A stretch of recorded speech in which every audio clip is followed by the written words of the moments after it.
You are listening to From Embers, a weekly show on CFRC 101.9 FM about anarchist and anti-authoritarian ideas and practice.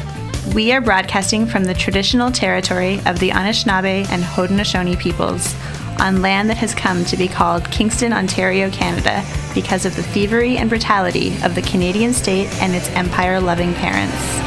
From Embers is about fires, some real and some metaphorical. Fires started generations ago and tended to over the years. Little sparks all across this territory that we hope will grow, spread, and engulf the thieving state called Canada and the capitalist system that has plagued this land since the fur trade.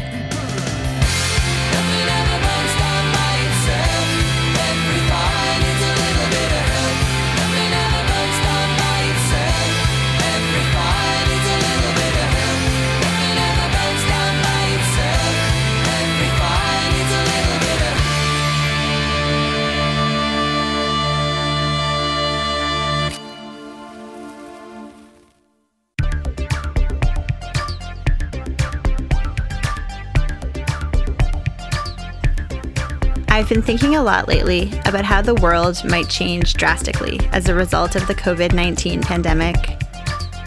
It's so hard to predict the ways that governments, corporations, and people are going to respond to this outbreak and the resulting economic depression that is certain to affect us all in various ways. A lot of things that have changed because of the pandemic may never change back. Politicians keep reminding us that there will be a new normal. They imply that that normal is about reducing the spread of disease until the pandemic is over and/or a vaccine is rolled out. But there will also no doubt be another new normal even well after that as a result of some of the social and economic shifts that are happening everywhere in the world right now. One of the things I've been thinking about is automation. How many parts of the economy are being moved online right now, how many jobs are being replaced by computer programs, and how appealing that might look to many people in a context where people feel afraid to go to work and afraid to interact with workers as consumers, as employers, or as co-workers.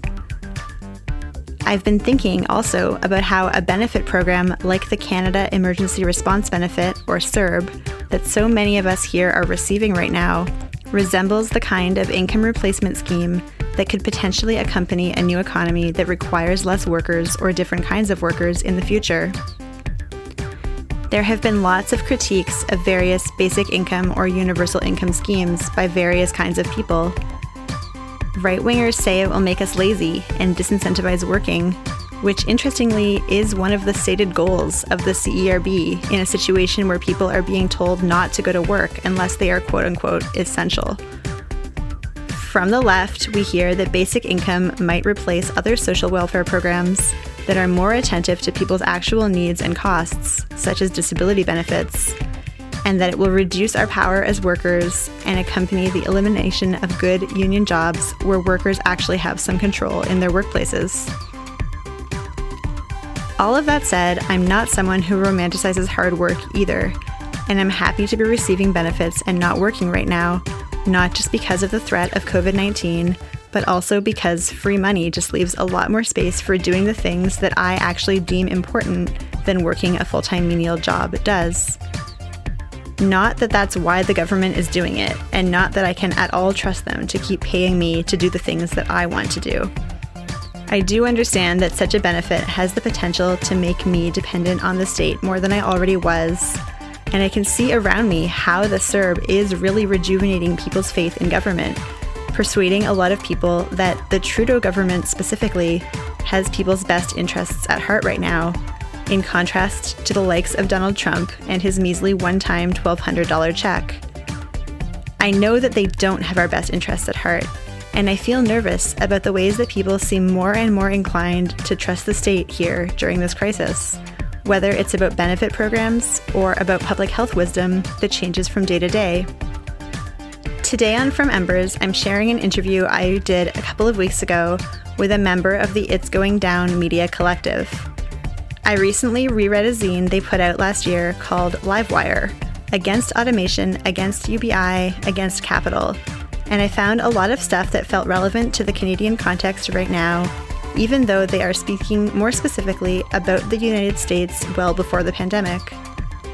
I wanted to talk to the author of that text and get their insights about automation and basic income in general, and how those things might apply here and might present new threats to oppose in the pandemic and post-pandemic world. Here is that interview with that member of the It's Going Down collective.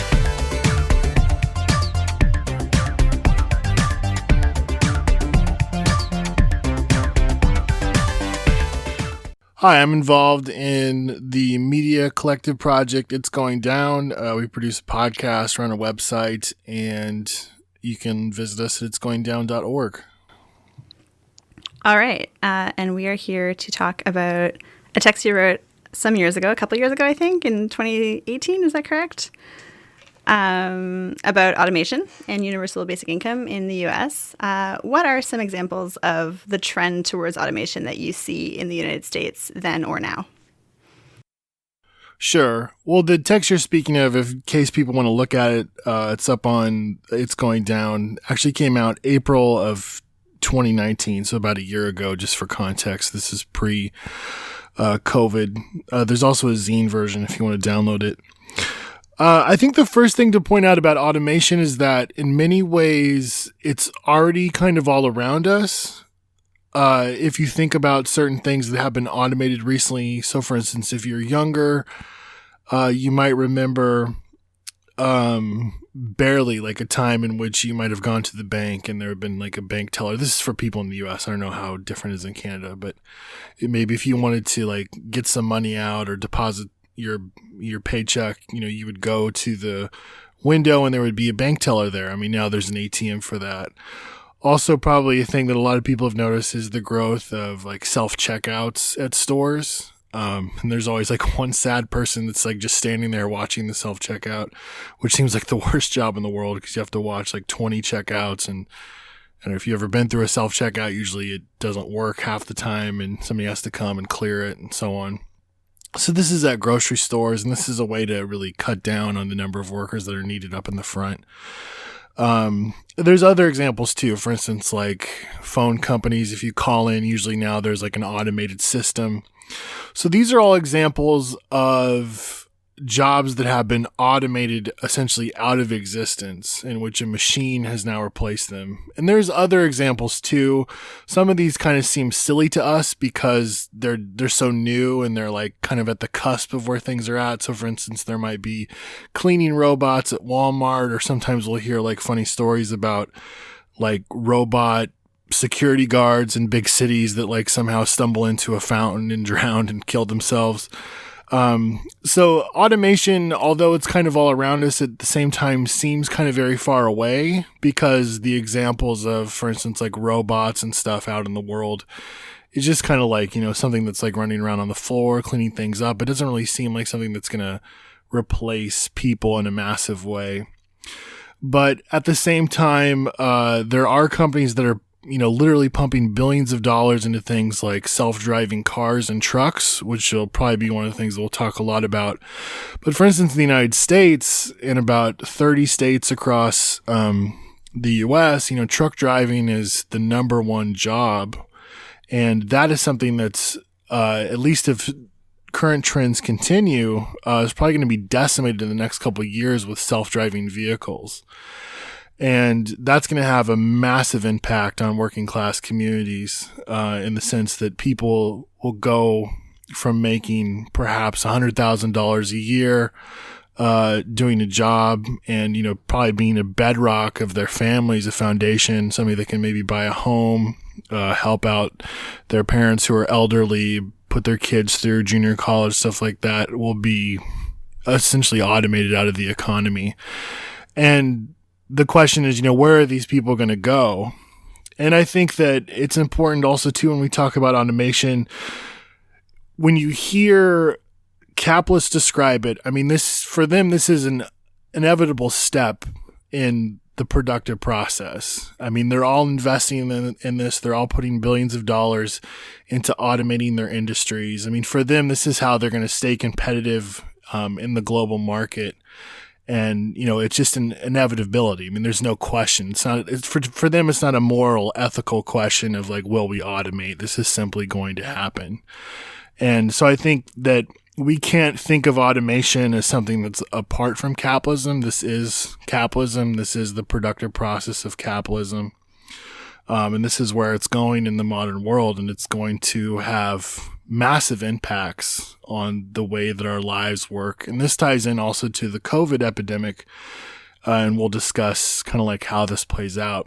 The other side of the coin is what we'll be talking about too, is the solution to this that's coming from a variety of directions that's been proposed by everyone from white nationalists to libertarians to sort of like techno-capitalists to neoliberals, which is some sort of UBI system or universal basic income, which is that people automatically get a set amount of money every month to pay for whatever. And this has been proposed in the U.S., especially by people like Andrew Yang, who's a tech entrepreneur who ran for president in the 2020 election. He's now, out of the race, but he kind of took Trump's place in a very small way as the quote unquote chaos candidate. But he essentially ran on the idea that automation is coming. Everyone's going to lose their job. So my solution is everybody gets $1,000 a month, which supposedly somehow fixes the problem, but of course it doesn't, which is what we'll talk about. For sure. So when you wrote this article, obviously before COVID, before a lot of things that have happened in the last year, what kind of motivated you to write it? What situations were you thinking about that made you want to write the article? Well, Andrew Yang was definitely in the news, and UBI was something that was touted as a solution. And then there were people both on the left and the right, quote unquote, that were excited about this. Andrew Yang, who is an Asian American, he interestingly got a lot of support from the alt-right, and a lot of people from the alt-right really got involved in his campaign, especially the online aspect of it. The whole Yang Gang thing became like a meme, which the alt-right was really sharing. This isn't so much anymore, obviously, because the campaign is finished.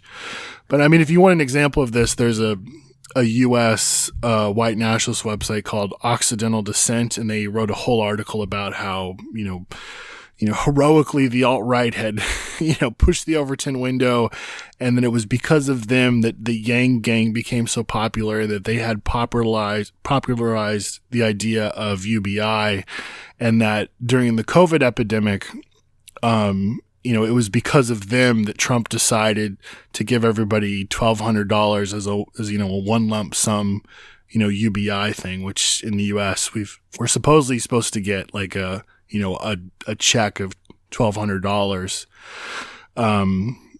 during the entire crisis. It remains to be seen if there will be another stimulus, but I mean, this is of course compared to trillions of dollars which have bailed out various industries.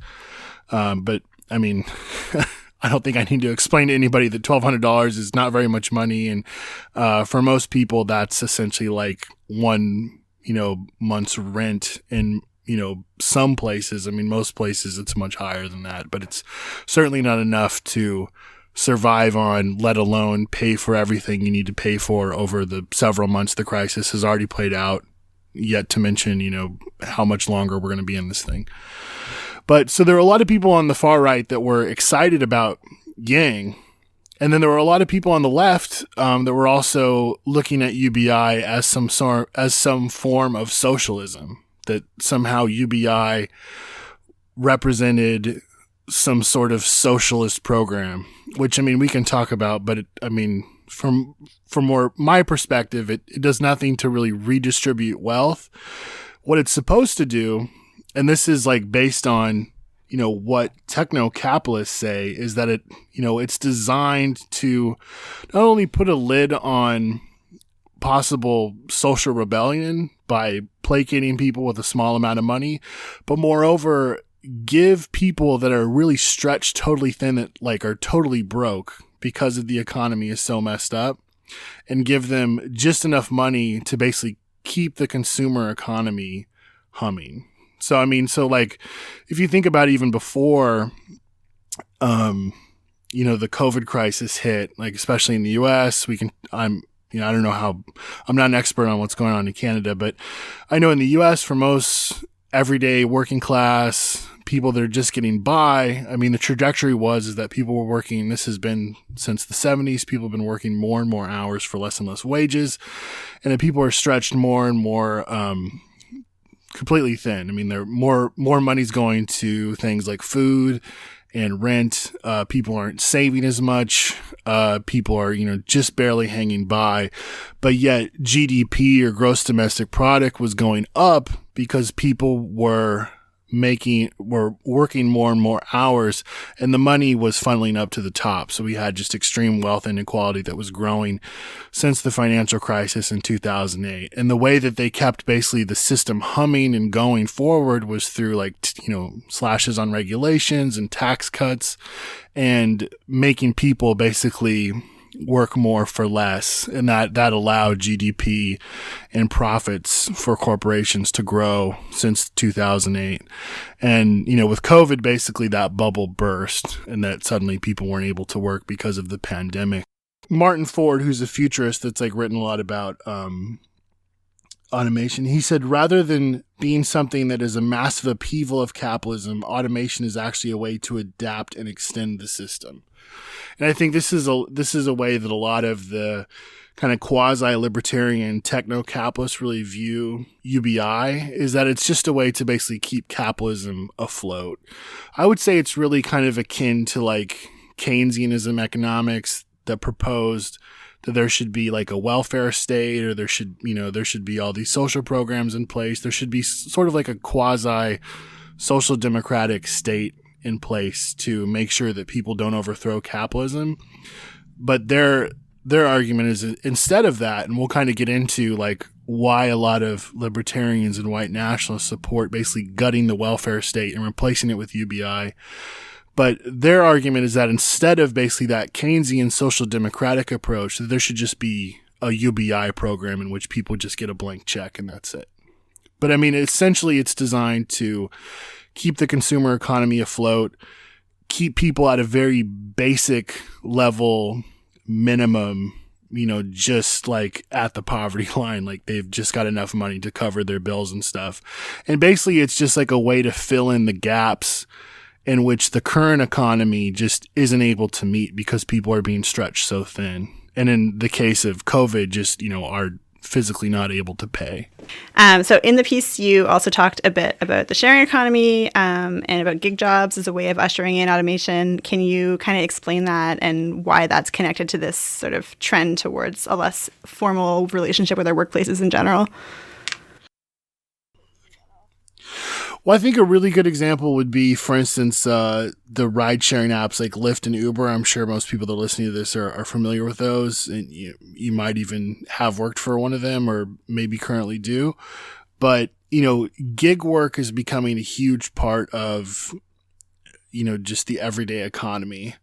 And for instance, with Uber and Lyft, those companies are literally directly investing in self-driving cars, and they're prepping for the near future in which they can basically fire everybody that's currently working for them and have self-driving cars, be their business. So it would be a process of firing everybody and then replacing them with self-driving cars. And then of course they're entering into a future where they might be buying cars and stuff like that, but they're cutting out, paying for lawsuits and whatever comes along with, having to pay workers. And, in theory, their profits would go up because of that.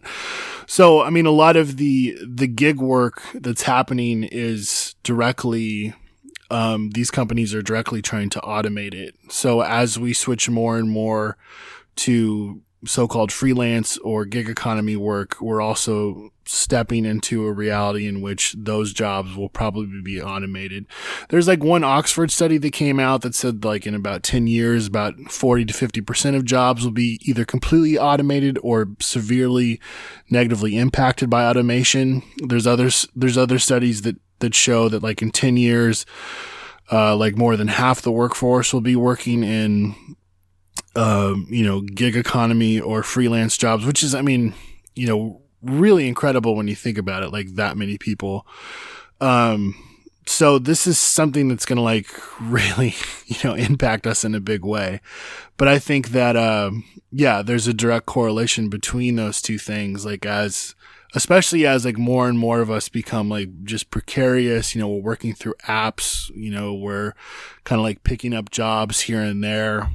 Very quickly those jobs could be completely automated.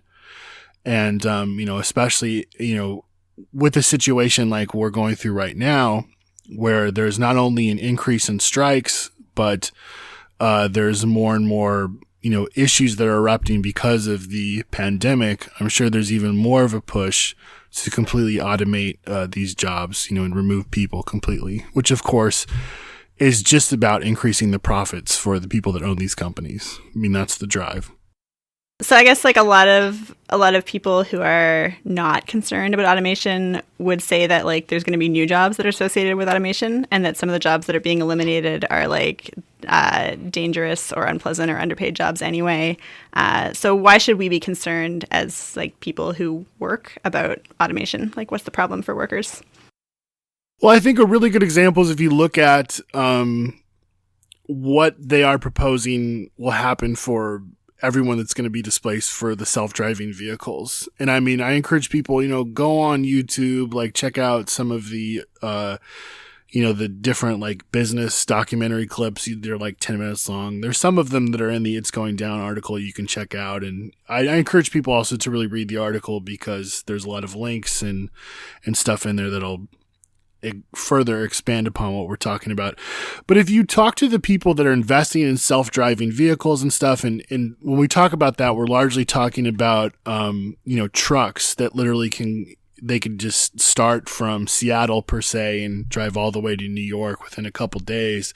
Whereas before that might take a week for a person because they have to stop and they have to rest.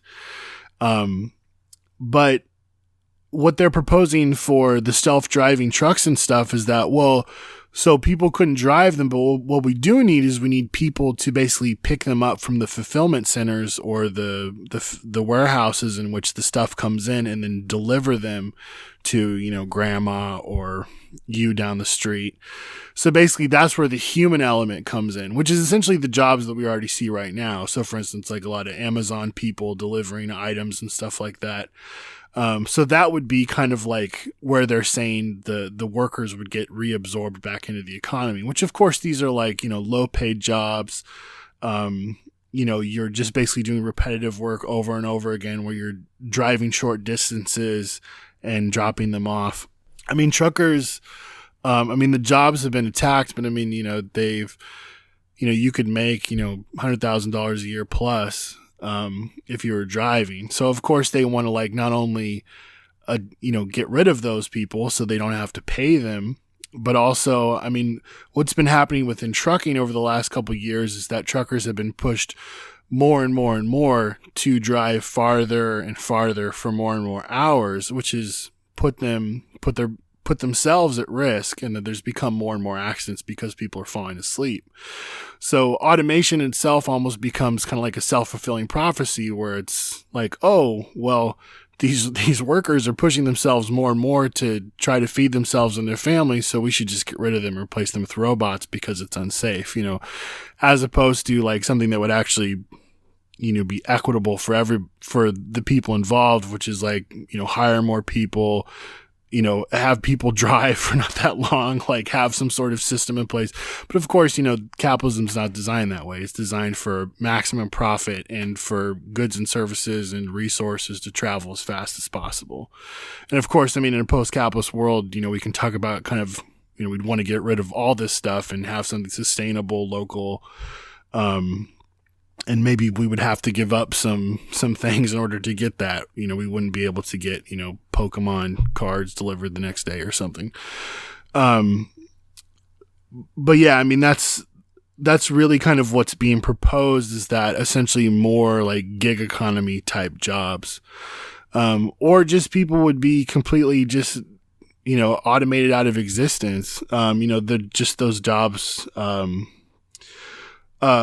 wouldn't be there. And I think it's also important to point out that like some of the stuff that they're talking about, because I think when we think a lot about this stuff, we're thinking like, oh, this would be like, somebody in a factory or driving a truck. But I mean, they're talking about, this is where like AI comes in. Like they're talking about automating like paralegal jobs so they could have like a computer that could read thousands and thousands of documents very quickly and through algorithms be able to find different lawsuits and court battles that then a lawyer could pull up and use for, some sort of court case.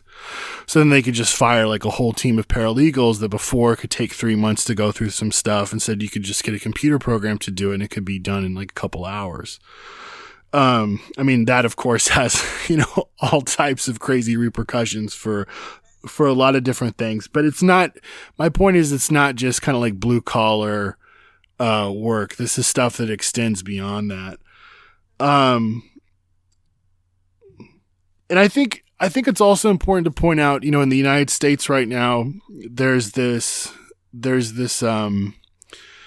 discourse that's been put out by the Trump administration and people like Steve Bannon of, America First, that, this kind of economic nationalism, that we're going to bring production back and that we're going to kind of reclaim these jobs that have been lost from globalization and outsourcing, which some people, quote on the left, might be like, well, maybe that's not so bad. Like globalization's bad, right? We don't want production going overseas. But the thing is that the way that Trump and all those people are suggesting that happens is that they want to slash regulations. They want to slash, the ability of unions to organize. They want to slash environmental restrictions to basically make U.S. corporations be able to compete on U.S. soil with other countries that already have those low restrictions. So, I mean, that's what they mean when they mean America First. And that's what the Trump administration has done. I mean, a good example has been the coal industry, the attacks on regulations and worker safety standards by their own measure within the Trump administration, their own reports they put out. Doing that will lead to an increase in workers' deaths, for instance, in the coal industry.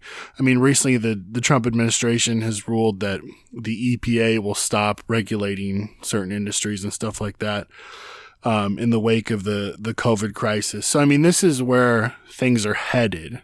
So, again, even if, for instance, like manufacturing comes back to the U.S., it will be a race to the bottom, and automation in itself will be a part of that. Trump himself, when he ran on a platform in part on economic nationalism, attacking the Democrats over supporting things like NAFTA, I think there was one famous plant. I think it was I don't know if it was a carrier plant or it was some manufacturing hub, and Trump basically said, like, we're going to fight to keep this factory open.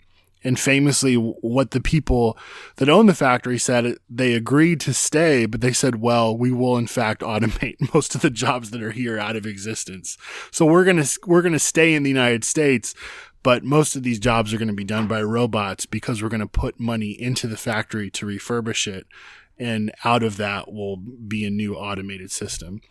So I think it's important to point out that even within a lot of the rhetoric of economic nationalism, ending outsourcing that's coming from the right, a lot of that still automation is going to play a huge role. And it's not about workers having, good standards of living, good wages. It's about a race to the bottom. Let's talk about COVID, I guess, for a bit. A lot of people are working from home or online right now, and a lot more people are not working at all because of the ongoing crisis around the world, and definitely in Canada and the U.S. What do you think about that? Will those jobs come back? Will some of them end up being automated out of existence or staying online? And what's that going to mean for working people? I don't know. It's hard to say. I mean, some of the stuff that we're talking about, like entire industries being leveled, I mean, that's still kind of far off. I think that two things we can say is that like businesses like Amazon will just continue to get more powerful, that they will continue to grow and gain more control over the market, while smaller businesses just kind of like go belly up. The other thing, I think the key thing that we're seeing is kind of a class line develop between people that can stay home and work and people that are basically thrust, out into the world and basically are the frontline people that are working, within all the bad stuff. And I think that even quote unquote after this pandemic ends, I mean, there's still everything that's going to come with, the climate crisis, continued, problems that erupt from, I mean, in the US, we haven't even hit fire season. We haven't hit like hurricane season. I mean, there's so much stuff that's going to happen, I think, within the next couple months, which I hate to say interesting, but it will be interesting to see what happens.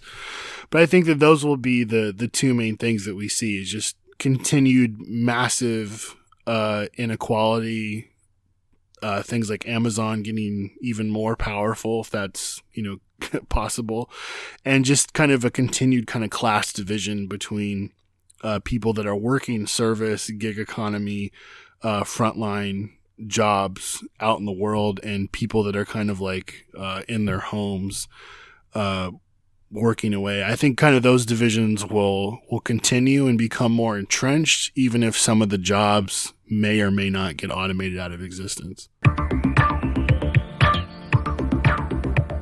You are listening to From Embers on CFRC 101.9 FM, or you might be listening to the podcast edition of From Embers on your smartphone or computer. And today we are talking about automation, universal basic income, and in general, the future to come in this extremely tumultuous time with a member of the It's Going Down Anarchist Media Collective. Here is the rest of that interview.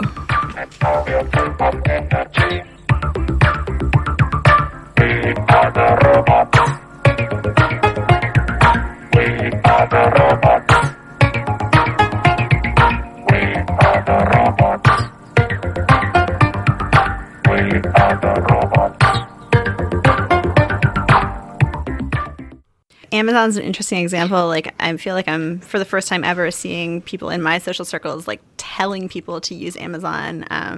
There's a lot of people who are encouraging folks to buy online and use, like, these touchless delivery services or, like, use self-checkout machines just as part of a practice, I guess, of limiting our interactions with other humans, and especially limiting our interactions with humans in the service sector, who now, of course, are seen as, like, extra risky to interact with because they're out there interacting with so many people.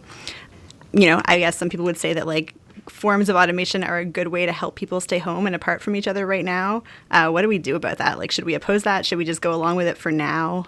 Well, I think, what you said about basically a new class of workers, or certain workers being seen as, like, suddenly untouchable or something because of the jobs they do, even though they're, like, very essential to the functioning of the economy. I mean, we cannot allow that to happen. Like, for instance, in the United States, here's a good example, is that there's meat packers that have gone on strike, and that there's facilities in different cities in which, like, massive amounts of workers have gotten COVID-19. So what Trump has done is said, you are essential workers. You literally have to go to work. And also, I mean, we'll probably talk about this a little later too, but one of the things that they're saying more and more as the U.S. quote unquote reopens in certain states is that you cannot get benefits or unemployment if you refuse to return to your workplace in which you were laid off from. So basically, the United States is creating the legal framework in which people physically have to go to work, even if they know they will possibly be infected with COVID-19 and potentially die. And I think, again, this goes back to the idea that there's going to be entrenched class of people that physically are potentially, could be infected at any time, and people, don't want to associate with them. And obviously we have to, like, do everything we can to, like, fight against that. But I think, like, another thing too, is really attacking this idea that technology in itself is neutral. I mean, regardless of kind of like where you stand in the ideological framework of how you feel about technology just as it is. I mean, technology essentially in the hands of the class enemy or within the capitalist framework is never neutral. It's always going to be used to towards resource extraction, towards surveillance, towards repression, towards creating more and more profit. And it's not something that's going to liberate us. I still feel like there's people on the left, especially, but even within anarchist or autonomous circles view technology as this kind of like liberatory force that somehow, some way, at some point will develop into something that we can take over and, automate. This whole idea of like luxury space, whatever, automated something that's going to be like this grand thing that we can just sit back and like let it run on its own. I mean, despite all the all the things we could say about like what resources it takes to actually make that happen and who actually has to go out and get those resources and where they come from. I mean, I think that kind of idea that these progressive forces really comes out of Marxism, that there's going to be a step-by-step push towards some like future stateless classes society. And I mean, I just don't think that's how the world works. And technology in itself is not some neutral force that, at some later date we can just jump on board and take over. I mean, it's something that capitalists, police departments, governments are actively developing and creating for their own interests and not ours. I totally agree with that in the general sense, but at the same time, I feel like if I worked at a grocery store right now in a major center here and someone was like, okay, we're going to lay you all off and put in like 20 self-checkout machines instead, I'd be like, yes, absolutely. Like then I can collect benefits and I don't have to go to this now very risky job with all these people. Do you think it's different in the context of COVID-19 or not? I don't know if it's helpful to like moralize at that point, what's better. Like we say in the text, like, I'm sure we're going to talk more about UBI in a second, but it says in the text, like the whole point of this isn't to argue for a moral stance on UBI, like if it's good or bad to take money from the government. Like that's not the point. I mean, first of all, it's our money that they're taking from us and that we're getting like a small portion of it back. But I mean, the point is it's not that we should feel good or bad about some small maneuver we might make within this economy. So, I mean, would it be better for people to get benefits? I don't know. I mean, obviously, like whatever I think expands people's stability and, autonomy is generally good.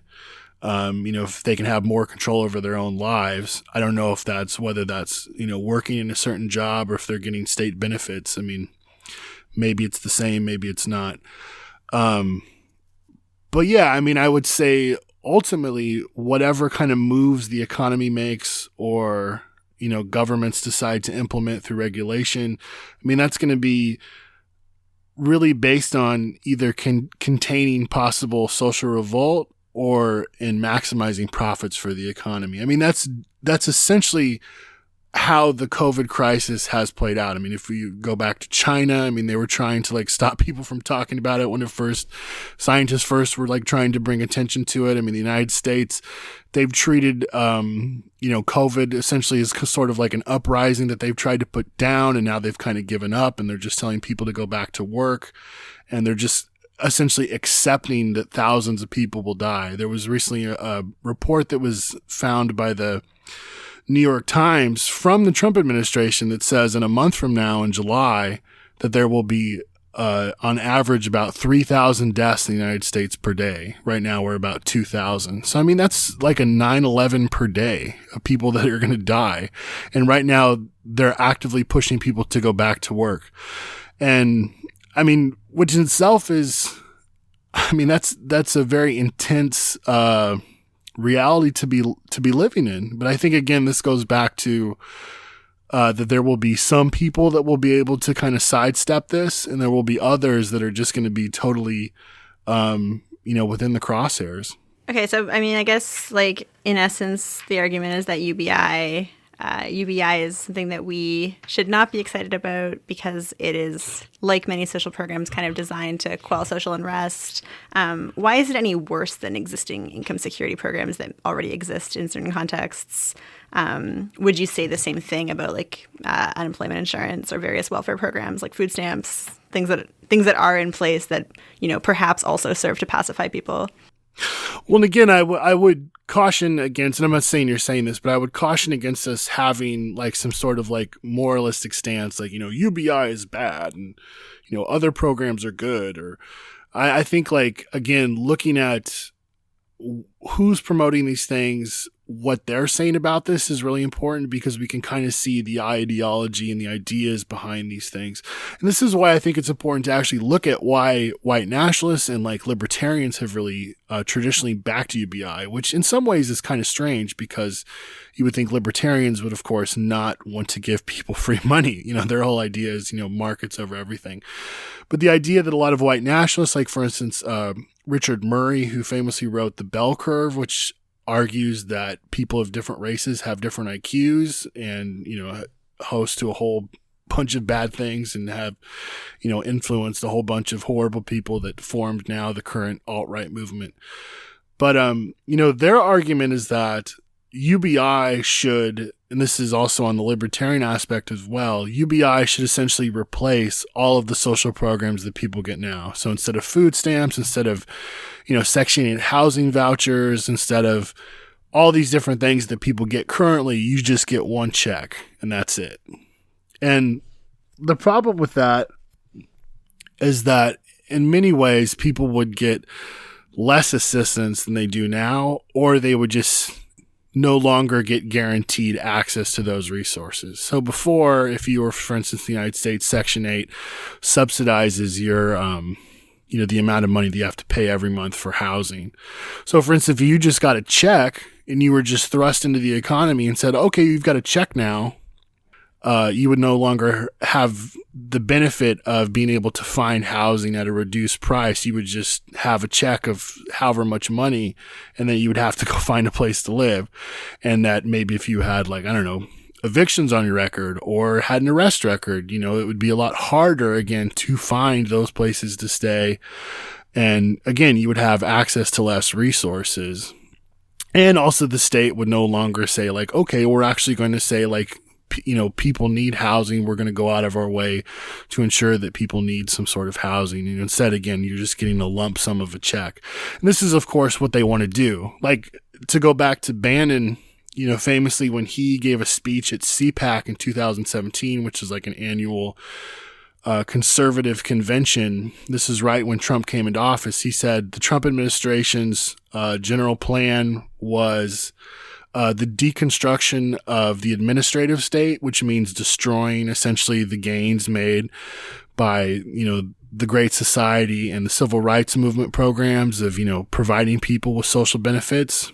It meant national security in the form of building up a militarized border, but also returning to an immigration policy based on race. Of course, he didn't say that, but this is what they mean, and this is what the Trump administration has done. And third, also economic nationalism, which we already talked about, which is basically bringing production and jobs back from overseas in a race to the bottom. But I think, again, UBI totally fits within that premise, even though it's kind of outside of their playbook because it's about giving people money every month. Because ultimately, I think their first move is to get rid of all of these social programs that have been put into place since the New Deal, since the Civil Rights Movement, since the 1960s in the United States, whether that's Social Security, whether that's unemployment, whether that's, Section 8, food stamps. They want to just dismantle and slash and burn all of that stuff. And to them, if it's easier to give you $1,000 check per month and for all that other stuff to go away, they'd much rather make, that move. So, and again, I know people that are on, that get something like UBI almost in the form of disability or something like that. And $1,000 check wouldn't be that much more than what they get already. And if they didn't have access to that other stuff, they might actually end up having to spend more money for things like medicine and things like that. So I don't see how it's necessarily a step forward or a net gain for people. I see it as, a step back in a lot of ways. And I would also look to sort of what's happening with Canada, and maybe you can speak to your experience, but, we recently interviewed some people with Parkdale Organize about the rent strikes and stuff. And our understanding is that people in Canada get about $2,000 a month right now. That's true. If you were laid off because of the coronavirus, you get that check. If you choose to leave a job, because it doesn't say if you get nothing. But yes, most people are making the same amount, which is $2,000. Yes. Right, but even still, that's not enough to even. It sounds like it's barely enough to cover some people's rent. Yeah, absolutely. And also, it's like, it's totally that benefit is basically a subsidy for like landlords and the grocery store, ultimately. Like they would, if they would cancel rent, if they had done something on the other end, like perhaps that would actually like free people to stay home from work and protect themselves from the virus. But as it is, like, yeah, for sure, it's just like a way to make sure that people, it takes the winds out of certain kinds of organizing, like the rent strike, to tell people that they're being given this universal benefit too. And I think therein lies kind of the ideology behind UBI is twofold. One is that it's basically a stimulus for the consumer economy. It's not something that goes into your pocket that's going to, like, I don't know, stay in your family or help you buy a house or go to college or, get some new skill, learn to code, or, you would like put it away and give it to your kids when you die or something like that. No, it's essentially something that you're going to hand off to your landlord, or you're going to pay debt with it. It's going to go back into the consumer financial economy that allows capitalism to continue to exist. On the other hand, I mean, this is something that's said by a lot of these people that support this, is that even though it's, it's quote unquote free money, it's still not enough for you to really live on. So it still encourages you to go out and get a job. So it's basically just kind of like a subsidized poverty, or even under the poverty line, where you still don't have enough to survive, but you're still able to basically turn over what little you do have to the capitalists, but you're still forced to go out and try to find extra work to make that, extra leap forward to actually buy all the things and pay all the bills that you need to every month, which is, just the situation that we're in right now. It's basically taking extra and just, filling in the holes that just keeps the whole system running.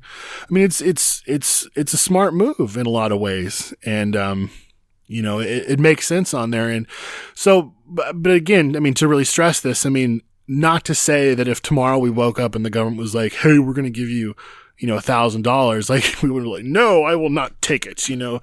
It's not to like create like a moralistic stance. I mean, obviously, you would take the money just like you would take food stamps or some other social benefit. But I think we should understand in theory what this is trying to do, and kind of like, especially what their ideology is in putting this forward. If not, I mean, I agree. Like, I would never turn down free money, and like certainly wouldn't turn down free money in this context. But how else should workers oppose the forces that are making them like less relevant as workers? How should we oppose automation and all these kinds of trends towards, making many of us kind of obsolete in the economy? I think we need to, and this is something that anarchists and other autonomous anti-capitalists need to do, is that, to look at these larger trends and really say, like, look, like, this is because of a wider system. It's not just, one bad decision, or it's not just Jeff Bezos as a person. Like, this is a decision these people are making as a class to get, to remove us from the economy and to immiserate our lives for the sake of them having more profits. And that would be in our interest to like fight against this. And I think, like, obviously looking at examples of, ways in which this is happening to lots of people in one specific area where they can fight back is important. I mean, right now at Amazon, there's strikes going on. I know people are being fired, different organizers, so there are opportunities to intervene and get organized and link up with people. I know truckers in the United States are taking different actions, and they have for a couple of years now. I think there's going to be just more and more opportunities for people to intervene. I think especially like when these things kind of come online, will be, really big tests. I'm sure like in different states, they will begin rolling out, self-driving trucks at certain points, and how people respond to that, I think will be really interesting. And I think that we should be prepared to get involved in those struggles. And, now we have an opportunity to have a conversation with people about automation and how it relates to capitalism as a wider system of just constant, profit accumulation, and taking of resources and taking land and destroying the environment, and talk about, why we need to get rid of that and create something different. Because definitely it's on a lot of people's minds. There's a great video that's linked in the IGD article, that's, trucker, that does a lot of like video blogs about automation. He just breaks it down. He said, like, if you think that this isn't coming, you're stupid, because these people will get rid of us in a heartbeat. And he's absolutely right. Yeah, I mean, I guess like there's like sharing our analysis about what's coming and why it's bad or whatever. But in terms of actually like opposing that concretely in a context where the problem is that our jobs are being taken, I mean, obviously a strike is no longer the most effective tactic in that workplace. And maybe in general, like beyond that tactic, like maybe we're looking at a future where we actually don't have as much power like as workers per se. So what are the other kinds of power we have in that context? Like how can we try to stop something like that? Yeah, I mean, what are the ways in which the intelligence or the logic of the strike can be applied somewhere else? I mean, that could be found everywhere from, the Udastoten blockades to, economic sabotage to people engaging in other forms of economic shutdowns and disruptions. I mean, I think the precipice or the horizon, to use the new hip word that we're looking at right now, is we're kind of standing between, in terms of just social struggles, kind of like this period in which we're like trying to issue demands at the ruling class. We're saying, right now there's the 5 demands. We want no work, free housing, free healthcare, and all that stuff.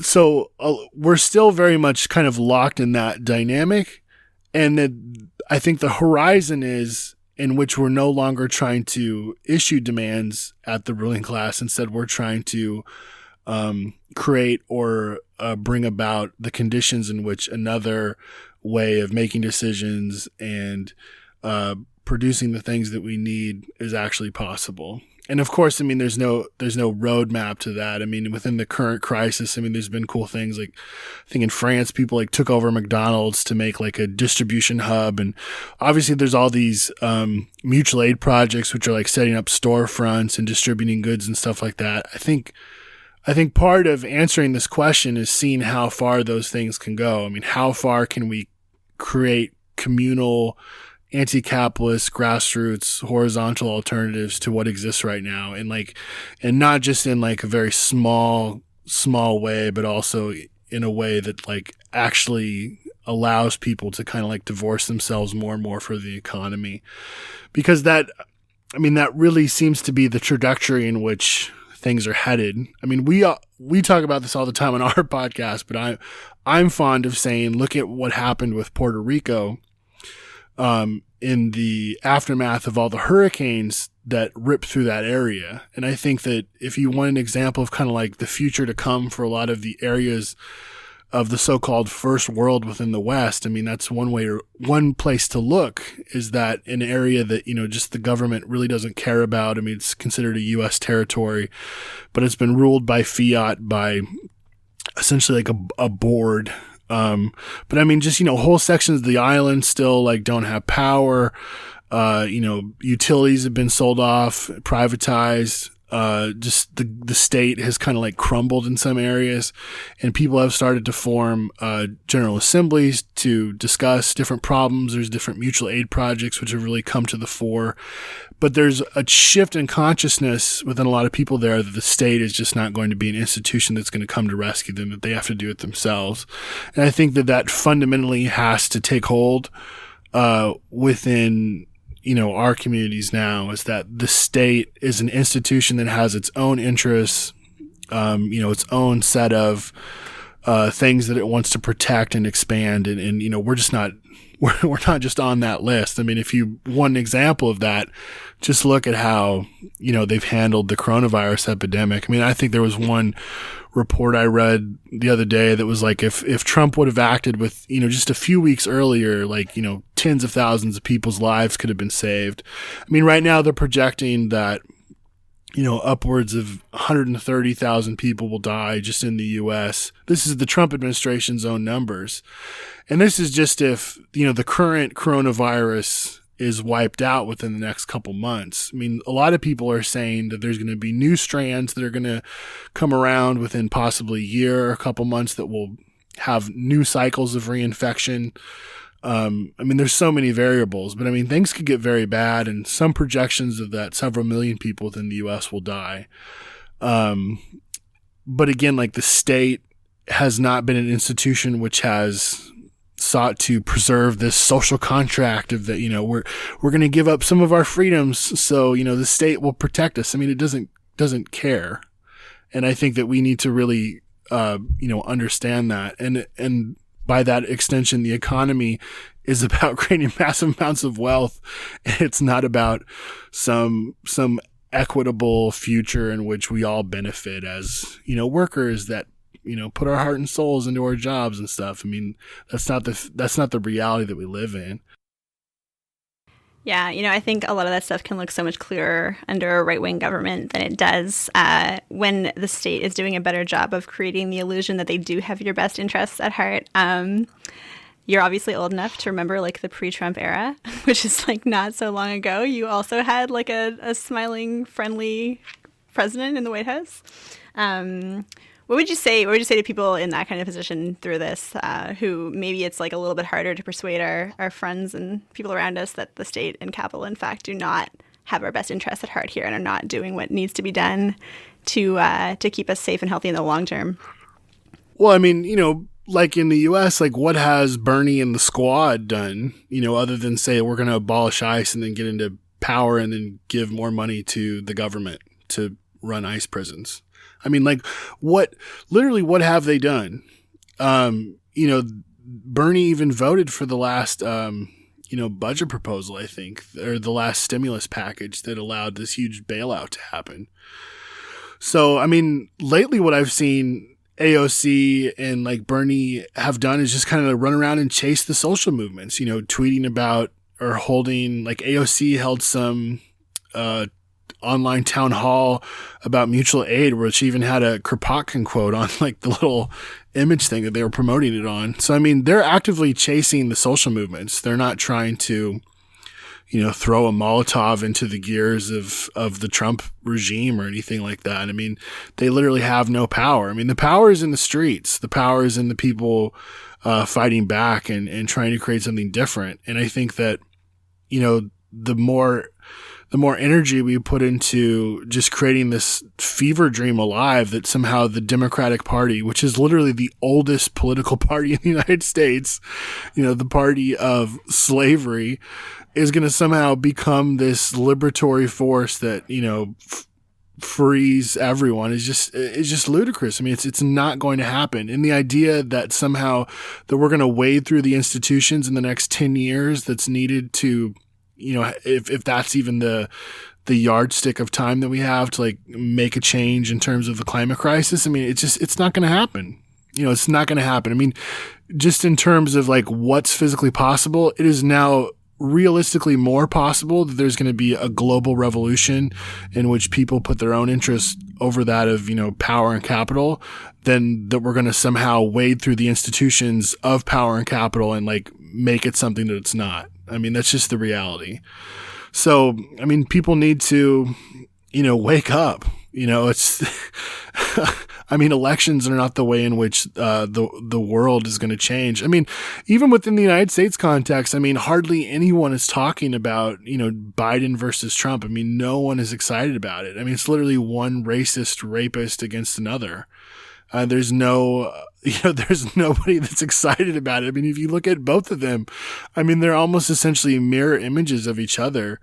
And I think that, they so classically represent kind of like the dual positions of the current order. You have one, proto-fascist that is, this whole America First nationalism, that offers no solutions. And on the other side, you have this kind of like pseudo woke neoliberalism that's created the kind of world that's allowed people like Trump to even position themselves as an alternative.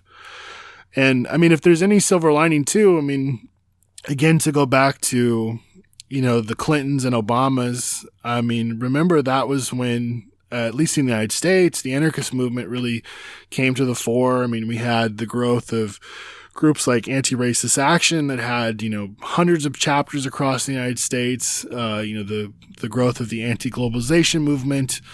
Under Obama, you had massive movements like Standing Rock breakout, things like the prison strike. So it's not like if a Democrat comes into office or even somebody like Bernie Sanders that things are going to slow down. I don't think that's going to happen. I think we've entered into a period where things are definitely accelerated, and I don't think they're going to slow down anytime soon. So, I mean, buckle in. Yeah. And, Joe Biden, if he were president, he probably would not be telling people to inject Lysol, but he also certainly wouldn't be meeting our needs actually in a practical day-to-day sense anyway. I actually think IGD has been doing really great content since the coronavirus crisis kind of really took off. Do you want to just let our listeners know how best to find you guys? I know sometimes it can be kind of hard on social media to find IGD, actually. So do you want to let people know the best way to find that content if they're looking for more of your perspective and other perspectives on that platform? Sure. And I would say too, if you want an example of how hard the coronavirus epidemic has hit, I mean, literally about half of the people that monthly have supported It's Going Down have had to remove themselves from the platform from giving monthly. So if you are in a position somehow, and you can donate monthly, whether it's $2 or if it's $100, we're really grateful for the people that have kind of stepped up to kind of cover the spots that other people have left behind. So we are kind of hurting right now for people to support us. So if you can, encourage people to support It's Going Down as a resource. But I would encourage people to go to the website, go to itsgoingdown.org, and there's links to all our social media. We're on Instagram. We're on Twitter. Probably Twitter is where we're most active, and that's at IGD_news. We're on Instagram at its.going.down, and we're also on Facebook, IGD News. And those are all updated regularly. Also encourage people, if you're enjoying this podcast, we do several podcasts, sometimes a week. We also do a radio show that's on the Pacifica Network in Northern California, and that's across basically half the state. So we encourage people to check that stuff out and give us feedback, and also submit essays, reports, and analysis to us if you would like it published.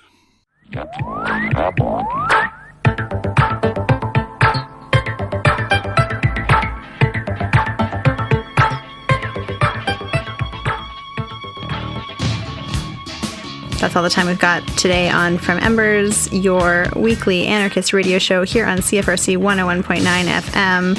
As always, we welcome feedback or suggestions for future show content. You can always email us at fromembers@riseup.net. If you like what you're hearing and would like to hear more, feel free to subscribe to the podcast edition of From Embers if you haven't already. You should be able to find it by simply searching From Embers in whatever podcatching app you already use to get your podcasts. Thanks for listening.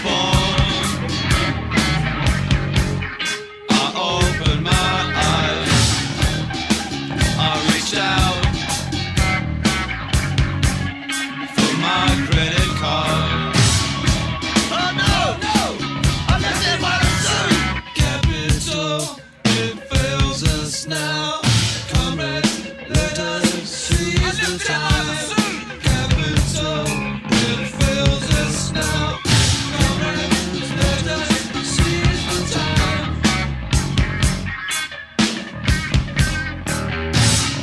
On the first day of my life,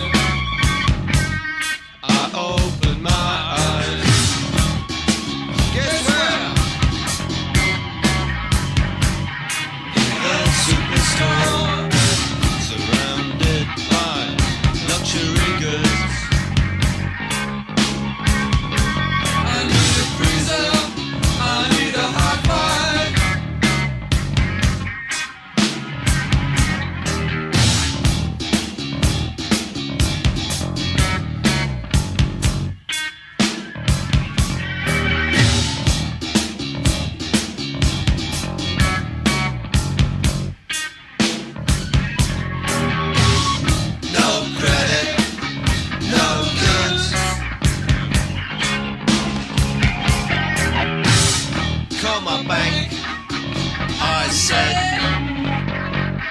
They say we're bankrupt. Capital